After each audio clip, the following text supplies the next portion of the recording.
बिस्मिल्लाहिर्रहमानिर्रहीम। We hours, सुबह के औकात। The accident took place in the wee hours of Sunday. हादसा इतवार की सुबह पेश आया। सिर्फ वी का मतलब छोटा है। He was a wee lad the last time I saw him. वो एक छोटा लड़का था जब मैंने इसे आखिरी बार देखा था। वी का मतलब पेशाब करना भी है। Mom I want to wee. माँ, मैं पेशाब करना चाहता हूँ। इस तरह आपने देख लिया कि वी आवर्स बिल्कुल मुख्तलिफ चीज़ है और जो वी का सिर्फ लफ्ज़ है ये बिल्कुल मुख्तलिफ है। रेवीन खाई या गाठी को कहते हैं। Bus went out of driver's control and carried into the रेवीन।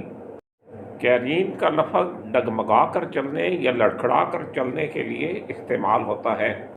इस फिक्रे का बिल्कुल लफ्ज़ी तर्जुमा ये होगा, बस ड्राइवर के काबू से बाहर होकर लड़खड़ाती हुई खाई में जा गिरी। प्लंज का मतलब भी गिर जाना है। अब मुजफ्फराबाद बाउंड बस प्लंज्ड इनटू ए रेवीन। मुजफ्फराबाद जाने वाली बस खाई में गिर गई। ये सेंटेंस डेनमार्क में कुरान पाक को जलाए जाने के बारे में है। डेसरकेशन का मतलब बेहुरमती है। Pakistan deplores desecration of holy Quran in Denmark. Pakistan ने डेनमार्क में कुरान पाक की बेहुरमती की मजम्मत की है। इम्प्यूनिटी इस्तिस्ना को कहते हैं। The officers charge with war crimes are expecting impunity. जंगी जराइम के अलगामात आयद किए गए अफसरान इस्तिस्ना की तवक्को कर रहे हैं।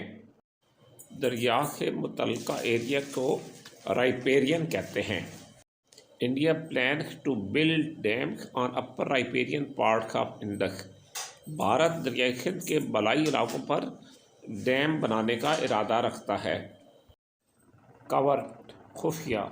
Iran has accused Israel of carrying out several covert operation on its soil. Iran ने इसराइल पर अपनी सरजमीन पर कई खुफिया कार्रवाइयाँ करने का इल्ज़ाम लगाया है। इस लफ्ज़ को इम्प्यून बोलते हैं। इसमें जी साइलेंट है। इसका मतलब इल्ज़ाम लगाना होता है। वो अब एक वकील के तौर पर काम नहीं कर सकता था क्योंकि इसकी साख पर इल्ज़ाम लगाया गया था। ये सेंटेंस हालिया दिनों में इंडियन एयरफोर्स के पै दर पै फ़िज़ाई हादसों के बारे में है। स्पेट का मतलब बहुत सारे या एक के बाद एक है।